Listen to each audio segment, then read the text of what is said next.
Olá, sejam bem-vindos a mais um vídeo desse canal. Aqui você encontra resumos para conhecer o livro de uma maneira breve ou revisar os principais conceitos. No vídeo de hoje, vamos mergulhar no poderoso livro Comunicação Não Violenta, explorando como suas práticas podem transformar nossos relacionamentos e a maneira como nos comunicamos no dia a dia. Fique conosco até o final e aproveite esse incrível livro. A comunicação não violenta se baseia em habilidades de linguagem e comunicação que fortalecem a capacidade de continuarmos humanos, mesmo em condições adversas. Ela não tem nada de novo. Tudo que foi integrado à comunicação não violenta já era conhecido há séculos. O objetivo é nos lembrar do que já sabemos, de como nós, humanos, deveríamos nos relacionar uns com os outros.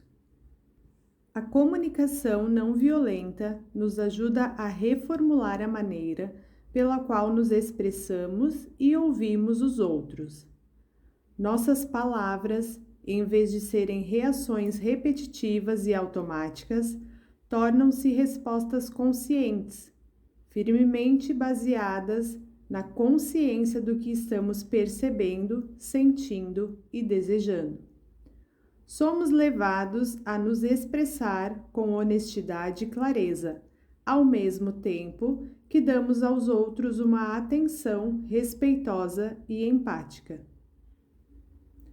Quando utilizamos a comunicação não violenta para ouvir nossas necessidades mais profundas e as dos outros, percebemos os relacionamentos por um novo enfoque.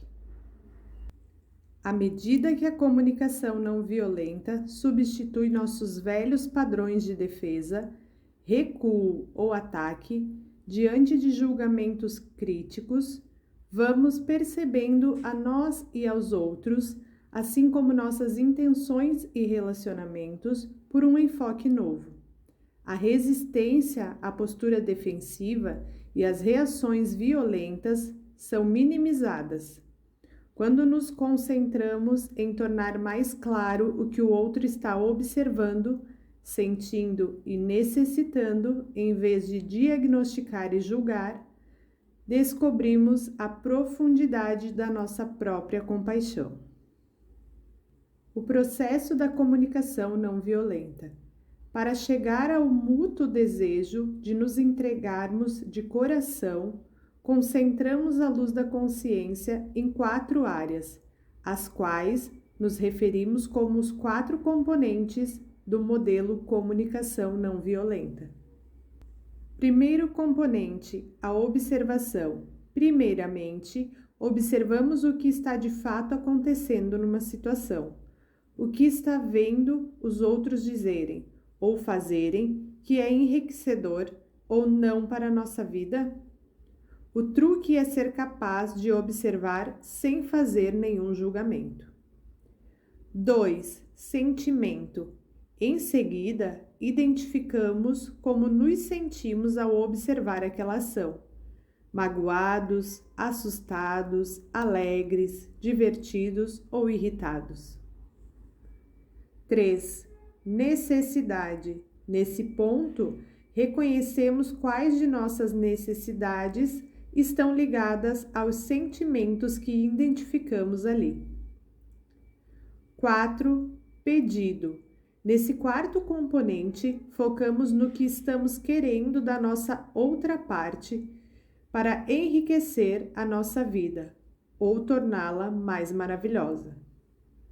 A comunicação não violenta consiste em expressar as 4 informações muito claramente, seja de forma verbal, seja por outros meios. O outro aspecto dessa forma de comunicação consiste em receber aquelas mesmas 4 informações dos outros. A comunicação não violenta nos ajuda a nos ligarmos uns aos outros e a nós mesmos, possibilitando que a nossa compaixão floresça. Ela nos guia no processo de reformular a maneira pela qual nos expressamos e escutamos os outros, mediante a concentração em 4 áreas: o que observamos, o que sentimos, do que necessitamos e o que pedimos ao outro para enriquecer a nossa vida. Um tipo de comunicação alienante da vida é o uso de julgamentos moralizadores que subentendem uma natureza errada ou maligna nas pessoas, que não agem em consonância com os nossos valores. Tais julgamentos aparecem em frases como: "O teu problema é ser egoísta demais. Ela é preguiçosa. Isso é impróprio." Culpa, insulto, depreciação, rotulação, crítica, comparação e diagnósticos são todos formas de julgamento. A comunicação alienante da vida nos prende num mundo de ideias sobre o certo e o errado. Um mundo de julgamentos, uma linguagem rica em palavras que classificam as pessoas e os seus atos. Analisar os outros é, na realidade, uma expressão de nossas necessidades e valores. Quando encontramos pessoas ou comportamentos de que não gostamos ou que não compreendemos, reagimos considerando que são errados. A nossa atenção se concentra em classificar, analisar e determinar níveis de erro em vez de fazê-lo no que nós e os outros necessitamos e não estamos obtendo. Por exemplo, se a minha mulher deseja mais afeto do que estou lhe dando, ela é carente e dependente. Mas, se eu quero mais atenção do que me dá, ela não é indiferente e insensível.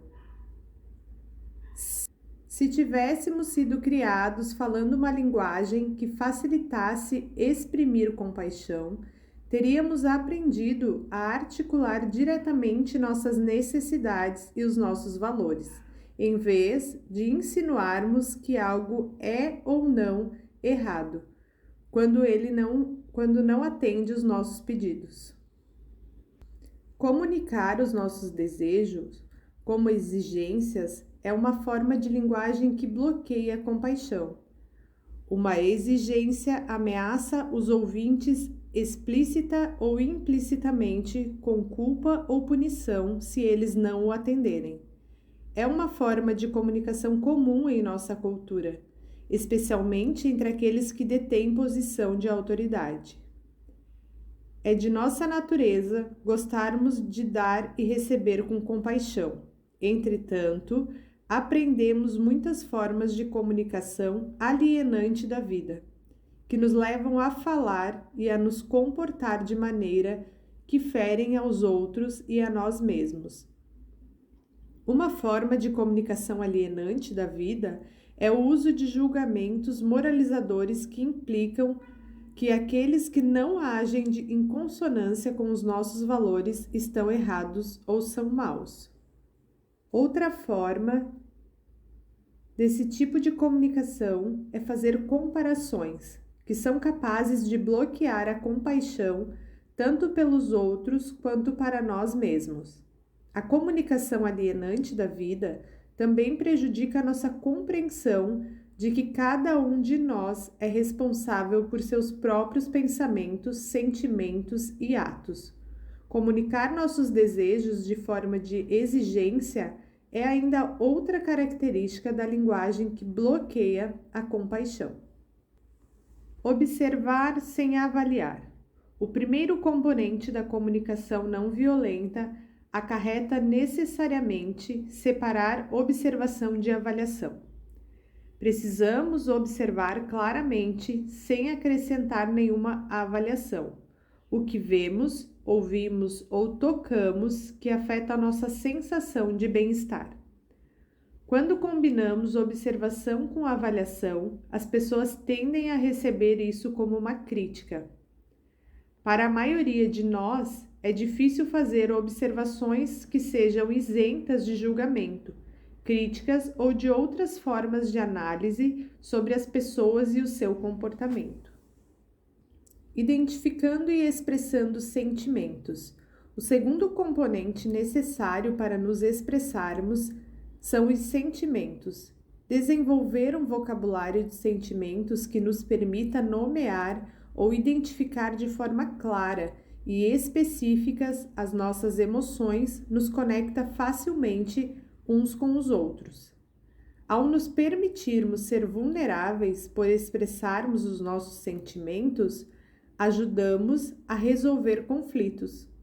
A comunicação não violenta distingue a expressão de sentimentos verdadeiros de palavras e afirmações que descrevem pensamentos, avaliações e interpretações.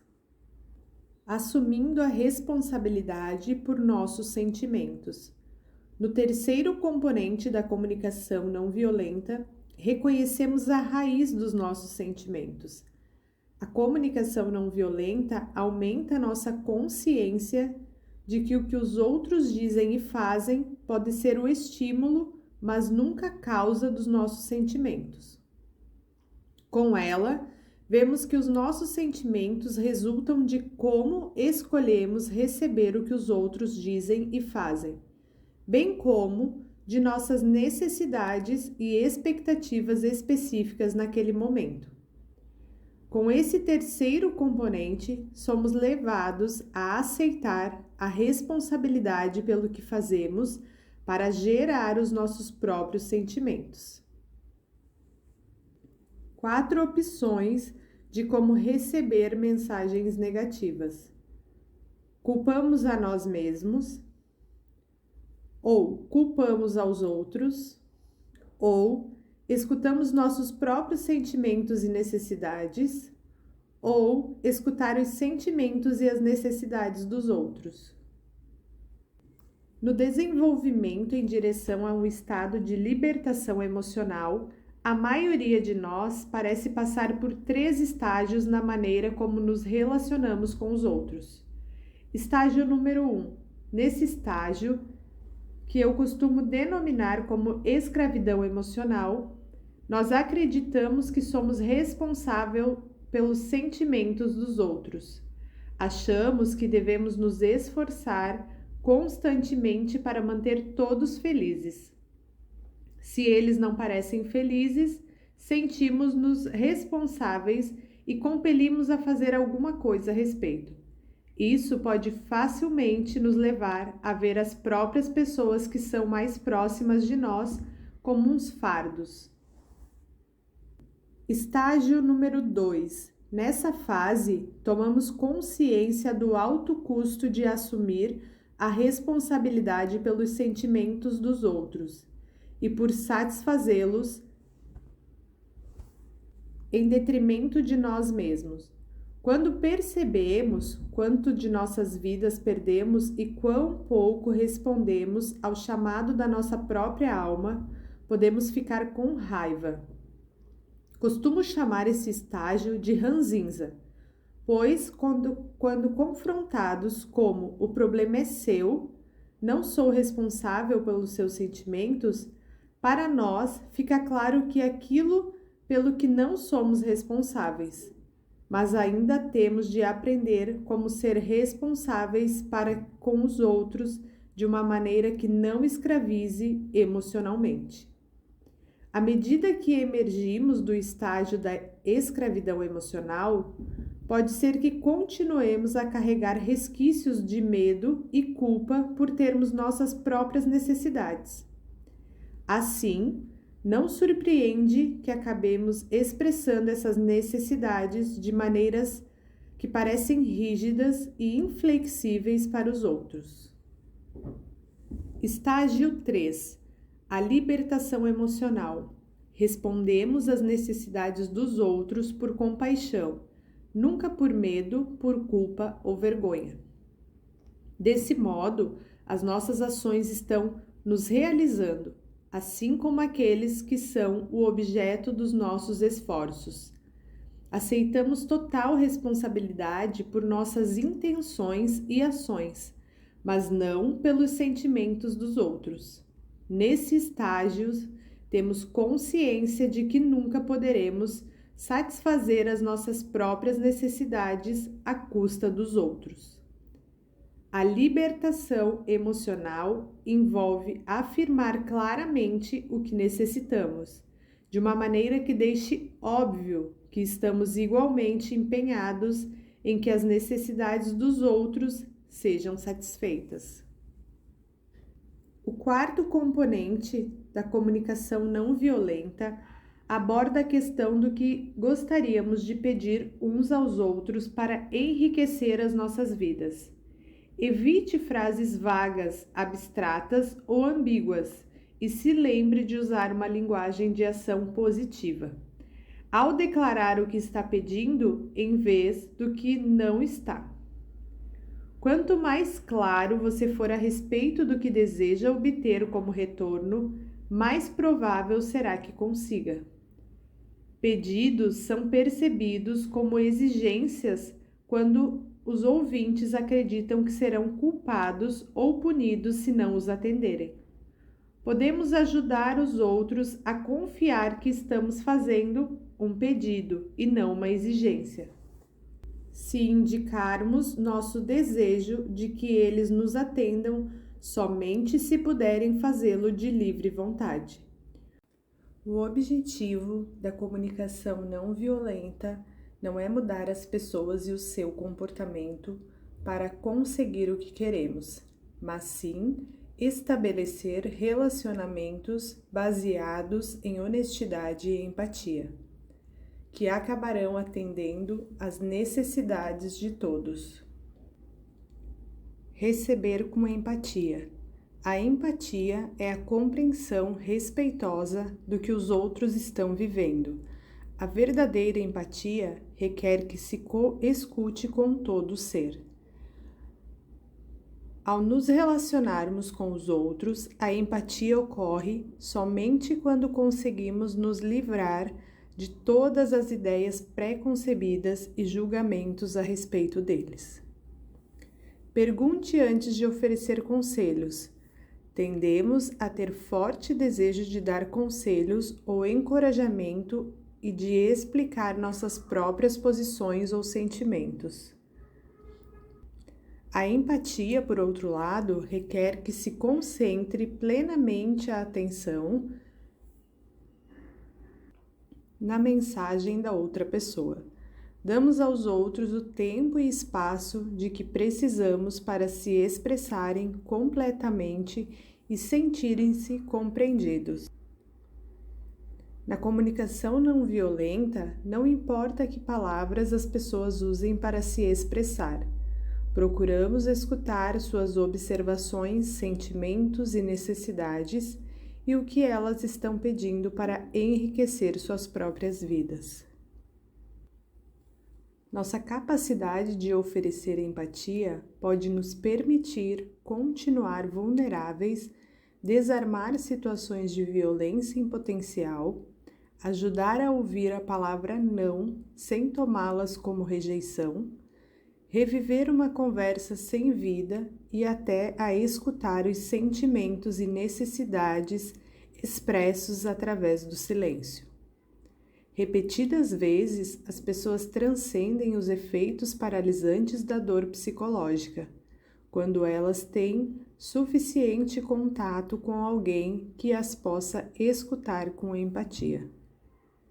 Conectando-nos compassivamente com nós mesmos. A comunicação mais crucial na comunicação não violenta pode ser em como tratamos a nós mesmos. Quando cometemos erros, podemos utilizar os processos de luto e perdão da comunicação não violenta para nos mostrar onde podemos crescer, em vez de entrarmos em um ciclo de julgamentos moralizadores sobre nós mesmos. Ao avaliarmos nosso comportamento em termos de nossas próprias necessidades não atendidas, o ímpeto pela mudança surge não da vergonha, da culpa, da raiva ou da depressão, mas sim do nosso genuíno desejo de contribuir para o nosso bem-estar e o dos outros. Também cultivamos a autocompaixão ao escolhermos conscientemente em nossa vida agir apenas a serviço de nossas próprias necessidades e valores, em vez de por obrigação, por recompensas extrínsecas ou para evitar a culpa, a vergonha ou a punição. Se quisermos as ações sem alegria, às quais costumamos nos sujeitar e substituirmos tenho que fazer tudo por escolho fazer tudo, descobrimos mais prazer e integridade em nossas vidas, libertando-nos e aconselhando os outros. A comunicação não violenta melhora a comunicação interior, ao nos ajudar a traduzir mensagens internas negativas em sentimentos e necessidades.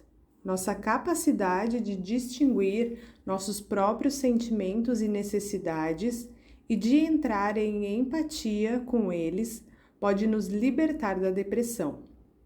Podemos então reconhecer o elemento de escolha em todas as nossas ações, ao mostrar como nos concentramos naquilo que realmente desejamos, em vez de naquilo que há de errado com os outros ou com nós mesmos.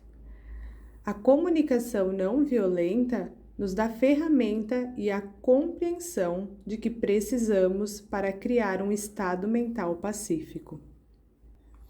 Recebendo a apreciação. Muitos de nós não sabemos receber elogios de boa vontade. Tortura-nos pensar se merecemos.